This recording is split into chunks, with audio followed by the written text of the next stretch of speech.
मनीष सिसोदिया पर किस घोटाले का आरोप? सीबीआई ने सिसोदिया को क्यों किया गिरफ्तार? कितनी नेटवर्थ हो गई है सिसोदिया की? आम आदमी से कैसे बने बहुत खास आदमी?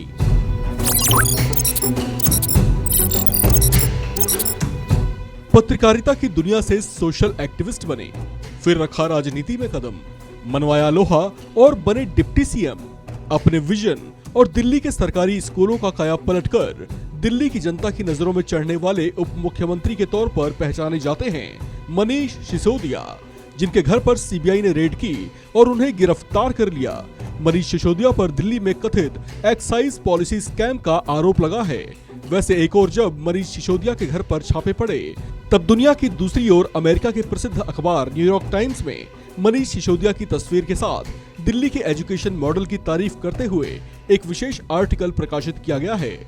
चलिए आपको बताते हैं मनीष सिसोदिया के आम आदमी से खास आदमी बनने तक के पूरे सफर के बारे में। दिल्ली के उप मुख्यमंत्री मनीष सिसोदिया मूल रूप से उत्तर प्रदेश के हापुड़ के रहने वाले हैं। इनका जन्म हापुड़ के फगौता गांव में हुआ था। इनके पिता क्योंकि पेशे से एक शिक्षक थे, लिहाजा इनकी परवरिश भी पढ़ाई लिखाई वाले माहौल में ही हुई। बचपन से ही जुझारू प्रवृत्ति के मनीष का रुझान आगे चलकर पत्रकारिता की ओर बढ़ा, तो उन्होंने साल 1993 में भारतीय विद्या भवन से मास कम्युनिकेशन में डिप्लोमा किया।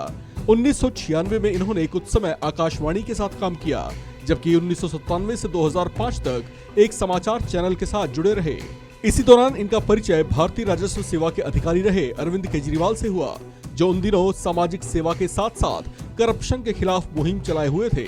सिसोदिया का भी उसमें मन लग गया, तो वे पत्रकारिता छोड़ केजरीवाल के एनजीओ परिवर्तन के साथ जुड़ गए।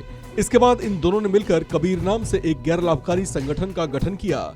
ये अरुणा रॉय की उन 9 लोगों की खास टीम का भी हिस्सा थे, जिन्हें सूचना का अधिकार कानून के मसौदे को तैयार करने के लिए चुना गया था। साल 2011 में अन्ना आंदोलन से होते हुए 2012 में जब केजरीवाल ने आम आदमी पार्टी का गठन किया, तो यहीं से सिसोदिया के राजनीतिक सफर की भी शुरुआत हुई। 2013 में चुनी गई आम आदमी पार्टी की 49 दिनों की सरकार में सिसोदिया कैबिनेट सदस्य चुने गए थे, लेकिन फिर जब 2015 का चुनाव हुआ, तो उस पूर्ण बहुमत वाली सरकार में वे डिप्टी सीएम बनाए गए। यही सिलसिला 2020 के चुनाव में भी जारी रहा। हालांकि उन पर इन दिनों सीबीआई का शिकंजा कसा हुआ है। उन पर कथित एक्साइज पॉलिसी स्कैम का आरोप है। कहा जा रहा है कि उन्होंने ऐसा कर करोड़ों रुपए अर्जित किए हैं। हालांकि अब तक वे जांच के दायरे में ही हैं। उनकी संपत्तियों पर अगर गौर करें तो मनीष सिसोदिया ने 2020 के चुनावी हलफनामे में अपनी संपत्तियों से जुड़ी जो जानकारियां साझा की थी, उसके मुताबिक मनीष सिसोदिया के पास कुल 93,50,305 रुपए की चल अचल संपत्ति है, जिसमें उनके पास 7,50,305 रुपए की चल संपत्ति है, जबकि 86 लाख रुपए कीमत की अचल संपत्ति है। इनके और इनकी पत्नी के नाम से कुल 86 लाख रुपए कीमत की रिहायशी इमारतें हैं।